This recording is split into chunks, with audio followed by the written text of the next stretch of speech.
kalau di lapangan behavior user tuh kan beda-beda gitu kan ya. Ya kalau Mas Ardi ini kayaknya udah tinggal ngeklik udah jalan langsung nih semuanya. Jadi Kita cukup bikin prompting atau memberikan prompting ke si AI-nya, tolong jalankan tes case ini, maka nanti akan semuanya di running oleh si AI. Running sambil makan itu udah bisa ada hasilnya gitu. wah, keren. Bisa dibilang kerjaan kita 8 jam, mungkin bisa 4 jam, sisanya kita bisa explore yang lain ya. Kalau di tim project itu kan suka ribut kadang sama PM atau kadang sama dev gitu kan, banyak inginnya gitu kan ya.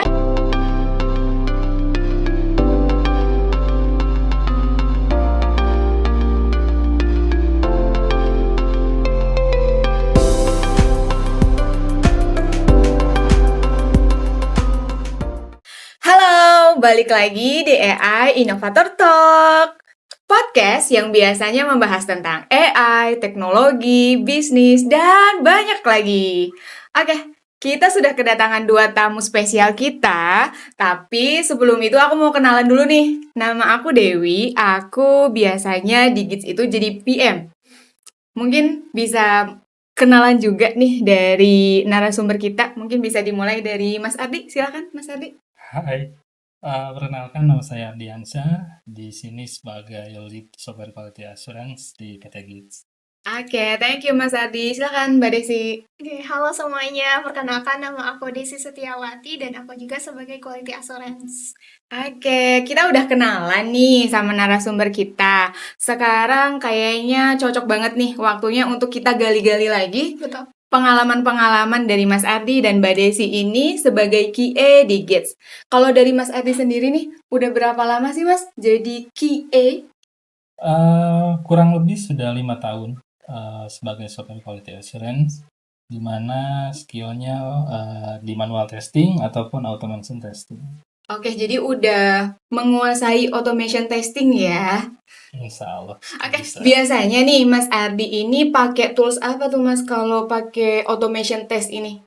Oke, kalau di PT GITS itu sendiri menggunakan Playwright untuk website, kemudian untuk iOS ataupun Android itu menggunakan Maestro. Kemudian untuk runningnya kita menggunakan AI juga, itu menggunakan Cloud.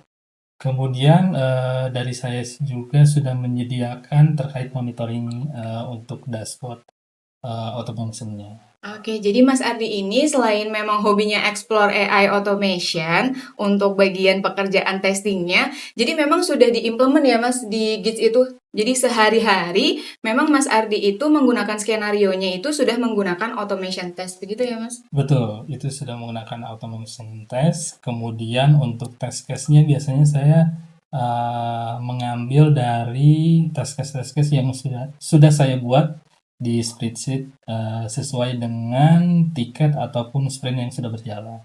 Oke, jadi sambil sprint berjalan, sambil Mas Ardi juga ngerunning skenario-skenario menggunakan automation test, begitu ya Betul. Mas?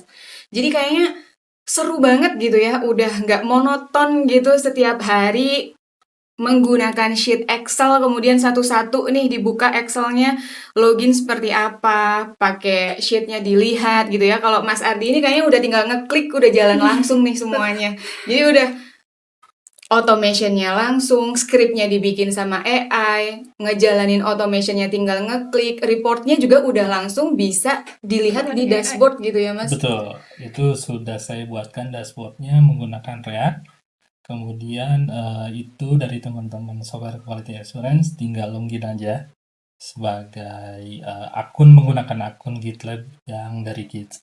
Nanti di sana semua project kelihatan sih. Oke, jadi kayaknya yang seharusnya nih misalnya timeline-nya itu 2 minggu, bisa nih jadi seminggu gitu ya Mas? Sebenarnya bisa. Yang penting dari requirement-nya itu sudah jelas dan itu bisa cepat.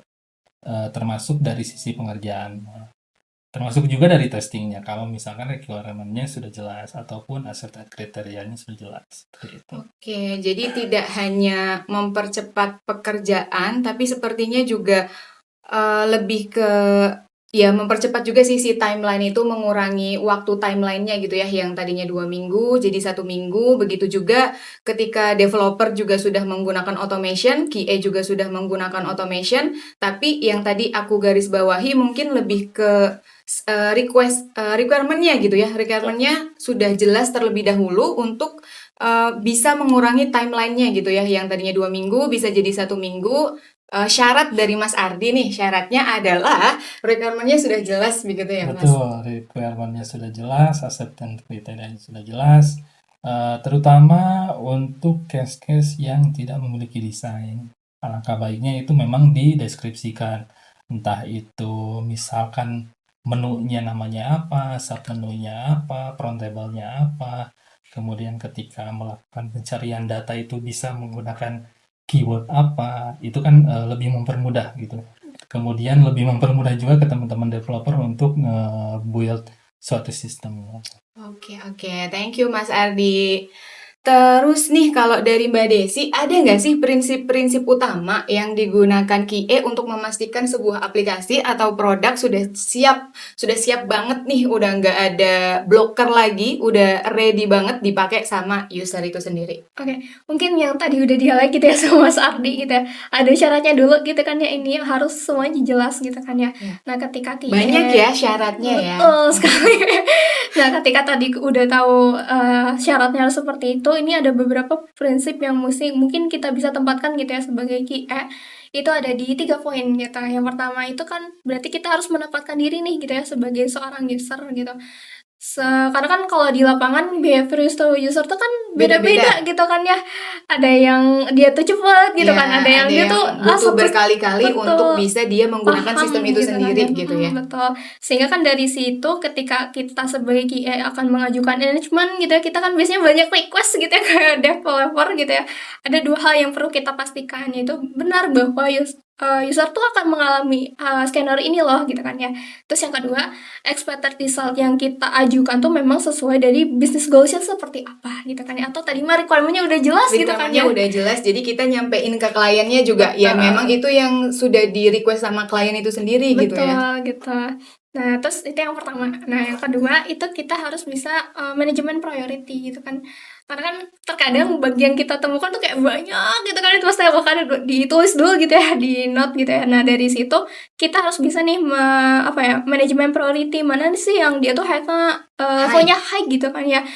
Sehingga karena kan tes itu tidak sesederhana itu gitu kan ya, sehingga dari QA tuh harus bisa memprioritaskan gimana sih yang ini tuh harus segera di-solve sama dev gitu kan ya, sehingga project jalan dan Timeline juga sesuai gitu ya Mbak Desi timeline ya. bisa sesuai dan tetap bisa kita capai gitu.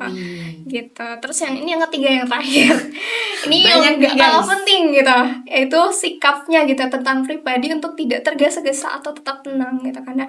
Karena kan kalau sebagai QA karena kan diselubung-selubung di tim project itu kan suka ribut kadang sama PM atau kadang sama dev gitu kan, banyak inginnya gitu kan ya. Banyak inginnya ya Nah, QA ini ya. betul gitu. Karena memang sebagai QA kita itu memposisikan Iya, diri betul kita sekali. sebagai user gitu ya. Betul gitu kan, sehingga kan dari situ ketika ada penambahan fitur atau kalau misalkan tadi kita banyak ada panas-panas momen gitu kan, kita harus bisa menempatkan diri tetap tenang terhadap tim gitu kan, atau bahkan ketika ada penambahan fitur itu kita bisa tetap rasional gitu, berpikir bahwa apa yang kita lakukan tuh nggak merusak yang sebelumnya udah berjalan normal gitu. Oke, jadi gitu guys, meskipun kita sebagai QA, entah itu Mas Ardi atau Mbak Desi sudah menggunakan AI automation, tapi sudah ada pakem-pakemnya ya, yang sudah Prinsip gitu ya. sudah menjadi prinsip dari Mbak Desi dan Mas Ardi itu sendiri. Oke, mungkin bisa dilanjutkan dari Mas Ardi nih. Aku penasaran banget, kan sekarang itu Gits sudah menggunakan AI ya dalam berbagai role. Iya. Nah, terutama juga di QA kita sudah menggunakan AI automation test. Itu sebagai QA, peran QA itu sebenarnya berubah nggak sih? Ikut berubah nggak sih mengikuti perubahan dari manual ke automation gitu? Ada nggak sih perubahan peran QA-nya? Untuk perubahan perannya itu memang banyak yang berubah. Mungkin saya kasih contoh dari pembuatan skripnya, di mana misalkan membuat skrip di satu fitur itu bisa 1 hari, ketika menggunakan AI itu bisa 1 jam ataupun 2 jam untuk keseluruhan fitur di satu menu tersebut. Lebih cepet banget gitu ya Mas jadinya? Betul, itu lebih cepat banget. Kemudian cara merunningnya juga itu bisa full kita cukup bikin prompting atau memberikan prompting ke si AI-nya, tolong jalankan test case ini, maka nanti akan semuanya di running oleh si AI-nya seperti itu. Kemudian dari pembuatan skripnya juga dari sisi AI-nya memang kalau menurut aku memang sudah sangat sangat full ya, dari positifnya, dari negatifnya itu udah full dikerjakan sama si AI-nya untuk script automation-nya. Seperti itu. Oke, jadi yang biasanya ngejalanin skrip secara manual satu-satu yang tadi juga sempat aku singgung, sekarang dari Mas Ardi udah langsung satu kali klik, langsung bisa jalan semuanya gitu ya. Satu Betul. fitur loh itu ya guys. Betul. Dalam satu hari udah bisa menyelesaikan atau ngerunning nih automation test dalam satu hari satu fitur tuh bisa cepet banget ya. Yang harusnya yang biasanya mungkin sebelumnya memang masih pakai manual, satu fitur itu satu hari, ini bisa satu fitur itu 1 jam gitu ya Mas? Betul. Seperti Karena ya udah kita tinggal script aja, masukkan scriptnya, tinggal di running oleh si automation-nya gitu ya, oleh AI-nya gitu. Betul, seperti itu. Jadi intinya sih kita harus bikin test case-nya terlebih dahulu. Itu tinggal diserahin ke AI. Ke AI juga nih guys. Betul. Kita skripnya kita serahkan ke AI. Tinggal kita validasi aja sih dari setiap test case-nya. Apakah sudah sesuai dengan keinginan kita atau belum. Nah, setelah semua test case itu dibuat, sisanya tinggal serahkan ke AI aja kalau ingin running. Karena yang diimplementasikan di PTGit itu kita bisa running by GUI ataupun by terminal, ataupun kita cukup memberikan ke si AI itu untuk running si automation-nya itu. Jadi nanti kita tinggal nerima aja reportnya, entah itu berbentuk PDF ataupun spreadsheet, ataupun bisa dilihat di dashboard QA sih, karena di PTGit itu udah aku buatkan dashboard untuk automation-nya. Jadi selain ngerunning juga bisa melihat dashboard hasil testing automation-nya itu tadi ya? Betul. Di mana di situ tuh dari apa yang saya buat, sebenarnya tujuannya tuh itu untuk melihat hasil regressionnya. Karena kan tahapan dari di PTGit ketika misalkan mau launching ataupun mau naik ke production itu kan biasanya harus di regression testing. Ya betul, harus regression betul. dulu tuh. Kemudian misalnya dalam satu aplikasi atau satu sistem itu kan fiturnya udah cukup kompleks ya Mas. Betul. Bukan hanya 1-2 fitur register dan login mungkin, tapi Betul. juga ada fitur absensi mungkin dan semacamnya gitu ya. Nah, proses regressionnya juga itu jadinya lebih cepat mungkin ya Mas, 1 hari aja cukup ya mungkin. Betul. Sepengalaman aku ketika naik ke production atau launching itu memang cukup menggunakan AI ya atau automation. Nanti di kita tinggal screenshot aja hasil dari automation-nya karena udah saya sertakan atau sudah saya detailkan per setiap test case-nya. Jadi misalkan per hari ini naik fitur A, B, C, D, itu tinggal di running, nanti kita lihat dashboard-nya, kemudian kita kasih aja evidennya ke teman-teman atau lebih tepatnya ke PM bahwa udah dilakukan regression testing. Jadi udah memang sangat membantu banget dan sangat merubah peran QA itu sendiri ya Mas, yang tadinya manual ke automation itu tadi. Sebagai QA biasanya membuat skripnya secara manual, terus kemudian ngerunning skenario tesnya secara manual, kemudian berpindah ke AI automation, skripnya dibuatkan oleh AI, kemudian runningnya berdasarkan AI itu sendiri, dan dashboardnya juga bisa dilihat berdasarkan, mungkin bisa di set juga kali ya Mas waktunya. Bisa nggak sih waktunya di set si hasil runningnya itu, misalnya kita ngeset setiap hari Senin kita akan running AI itu sendiri, AI testnya itu sendiri. Sebenarnya itu bisa juga. Jadi kita seperti kayak bikin schedule-nya ya. Ketika iya betul. Ketika ingin running misalkan di setiap hari Senin di jam 12 malam itu bisa aja. Cuma untuk saat ini memang yang saya buat itu sesuai dengan request yang kita inginkan. Jadi maksud aku kalau misalkan mau ngerunning fitur A, maka akan terkirim ke dashboard QA-nya seperti itu. Tapi itu bisa dilakukan. Contoh halnya Aku bikin monitoring di Postman, itu sudah scheduler. Jadi, nggak repot-repot gitu. Kalau misalkan nanti ada temuan dari user atau dari klien, ini, endpoint ini nggak jalan, kita bisa nge-trace ini di tanggal berapa sih nggak Nggak jalannya, jalannya, seperti wow. itu. Udah kegambar banget gitu ya di kepala aku nih guys. Kegambar banget perubahannya dari manual ke AI, kok kayaknya dahsyat banget ya perubahannya. Jadi sangat meminimalisir pekerjaan QA-nya malah ya Mas jadinya. Lebih susah di awalnya atau gimana nih untuk Eh, pembuatan skripnya?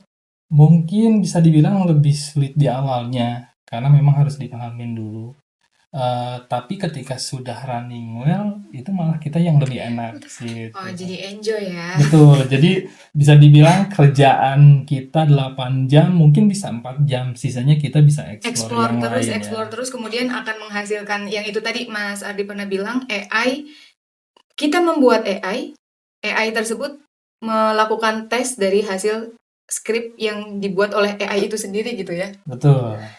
Jadi kita hanya klik-klik aja nih di bayangan aku gitu ya. Klik-klik. Klik-klik aja. Oke, kalau misalnya di Gits kan sekarang udah mengembangkan solusi AI untuk perusahaan nih. Kalau aspek kualitasnya itu apa aja tuh Mas yang jadi perhatian utama di tim QA?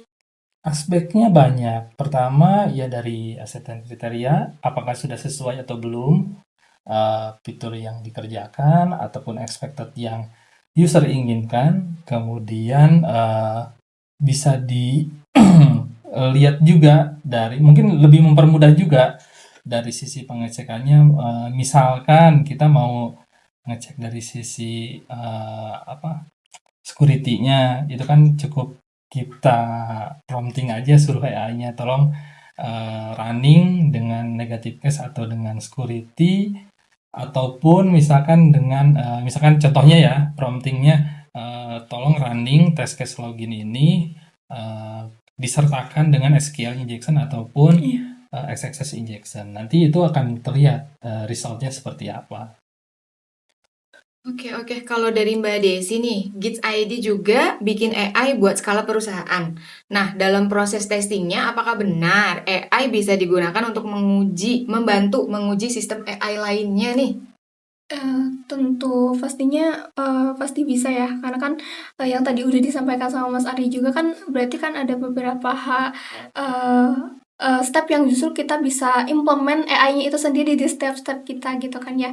Entah mungkin tadi ketika pengecekan dari secara requirement-nya gitu kan ya, atau bahkan secara dari requirement tersebut bisa diturunkan terhadap skenario yang mungkin akan ada gitu ya ketika kita testing, atau bahkan disebutnya mungkin sebagai skenario gitu yang mungkin ada gitu kan ya, atau bahkan tadi juga udah di-spill berkenaan tentang script testing itunya sendiri gitu, bahkan proses dari testing gitu yang nggak hanya kalau kita yang udah biasa di manual testing itu kan hanya sebagai end to end aja ya testingnya gitu ya, fitur berjalan ya sudah gitu. Ya Tapi sudah. kalau misalkan yang tadi Mas Adi sebut, kita bisa coba combine kayak itu sebagai cyber security mungkin ya Mas Adi ya, Ya, gitu bisa dari jadi. segi keamanan, sehingga kan dari situ ada semacam collaboration ya.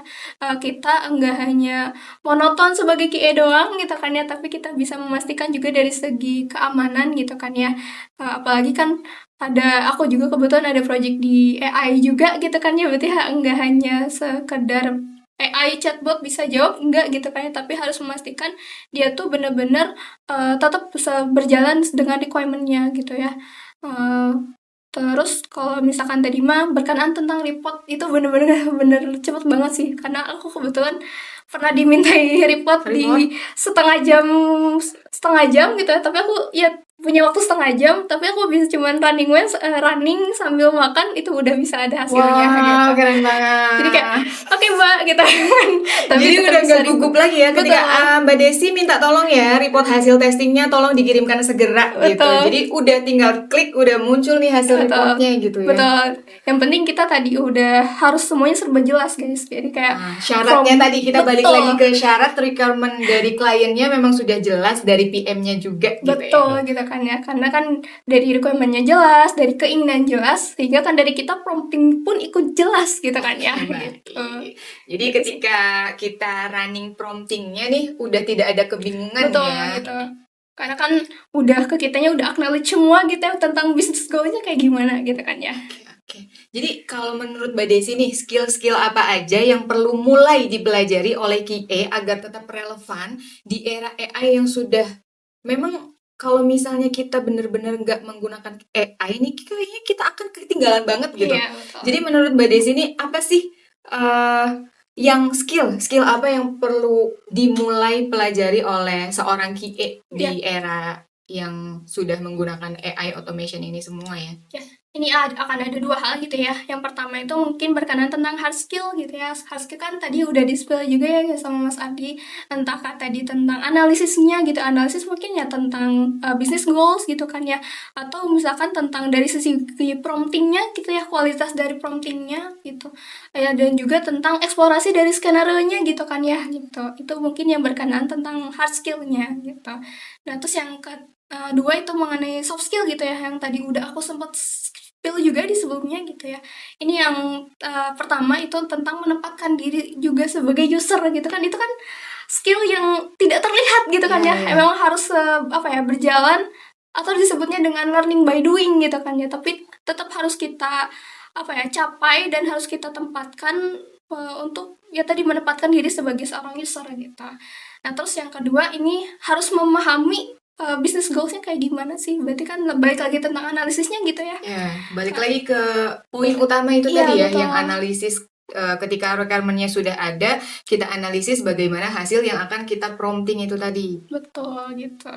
Nah itu. Terus yang ketiga, terakhir ini tentang manajemen tim gitu. Karena kan kalau misalkan di GITS kita udah yang implementasi AI gitu, terkadang kan ada satu momen yang justru skenario yang dihasilkan sama AI itu kayak out of scope gitu kan ya. Bahkan Jadi halusinasi ya si AI-nya ya. halusinasi Jadi AI-nya. guys, jadi di era AI yang sekarang itu nggak cuma anak-anak remaja mungkin ya yang bisa halusinasi. Karena ternyata AI itu juga bisa halusinasi gitu. Betul.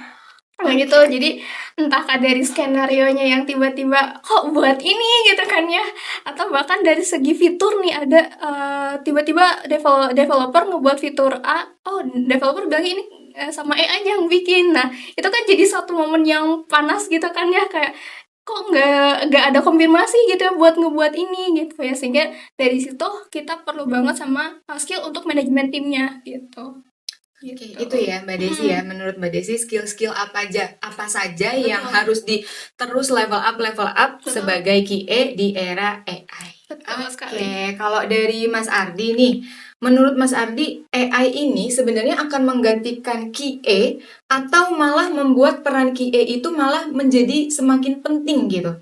Menggantikan atau membuat semakin penting? Oke, menggantikan kemungkinan akan menggantikan. Contohnya mungkin dari pembuatan skrip itu sudah menggunakan AI, itu sudah mulai tergantikan. Ya, karena kita tidak manual lagi. Betul, tidak satu-satu manual, gitu betul. ya. Kemudian apakah menjadi peran penting untuk di era yang sekarang? Menurut aku sangat penting, karena balik lagi tadi, kalau dari sisi QA itu memang kita tuh harus double checking. Jangan serta-merta kita tuh langsung karena AI-nya udah running well, kita nggak cek ulang gitu. Jadi memang kalau menurut aku akan tergantikan ya, prosesnya ya tergantikan oleh AI seperti pembuatan automation, validasi automation ataupun yang lainnya. Kemudian perannya apakah penting di zaman AI sekarang? Menurut aku sangat penting, karena dari developer nggak mungkin itu ngecek sendiri gitu ya. Pasti ada case-case yang lain yang perlu divalidasi ulang oleh tim QA seperti itu sih. Jadi memang ada beberapa pekerjaan dari QA yang memang bisa digantikan oleh AI, tapi juga malah si AI ini membuat peran QA juga makin penting gitu ya Mas. Betul. Sebagai validasi lagi nih bahwa memastikan ya itu tadi ya, karena job desk QA itu kan memang memastikan bahwa sistemnya ini tidak ada blocker atau tidak ada masalah ketika digunakan oleh user. Gitu ya, Mas? Betul, seperti itu. Oke, mungkin bisa dikasih nih statement-statement yang gokil-gokil dari Mbak Desi atau dari Mas Ardi dulu. Dari Mbak Desi dulu mungkin statement-statement tentang AI di pekerjaan QA ini. Ini sih kalau dari aku, kalau seperti yang kita tahu kan development yang secara manual pun dia dengan kesadaran manusia pun tidak luput dari yang namanya bug gitu ya guys. Apalagi kan ini AI gitu yang ada halusinasi atau bahkan inisiatif sendiri gitu. Tanpa jalannya interaksi dengan konfirmasi dengan yang dibuatnya pun akan ada kemungkinan hal tersebut gitu, sehingga perhatian kita untuk terus memiliki rasa ownership terhadap produk tersebut gitu. Mungkin itu sih dari aku ya. Kalau dari Mas Ardi gimana nih statement tentang AI itu tadi di pekerjaan QA ya? Analisisnya diperkuat, kemudian jangan menyerah terus untuk belajar atau upgrade. Karena butuh terus explore ya, betul. Mas. Aduh, saya tanggapin lagi padahal ini statement akhir, guys. Oke, mungkin pertama analisisnya diperkuat, melek ke AI, sama satu lagi yang penting requirement-nya harus jelas. Oke, mungkin itu ya guys, statement-statement dari Mas Ardi dan Mbak Desi. Gak kerasa ternyata waktunya udah 30 menit nih kita ngobrol-ngobrol sama Mas Ardi dan Mbak Desi. Banyak banget insight-insight yang bisa kita ambil, yang bisa kita pelajari terkait QA yang sudah diimplementasikan atau AI yang sudah diimplementasikan oleh QA di Gids ID. Jadi memang QA yang ada di Gids ID ini sudah mengimplementasikan AI untuk pekerjaannya di setiap hari, untuk mengurangi timeline itu tadi ya Mas, dan juga membantu peran QA dalam mengerjakan tas-tasnya. Mungkin dari aku sekian, semoga insight-insight yang disampaikan bisa bermanfaat. Sampai jumpa di episode podcast selanjutnya.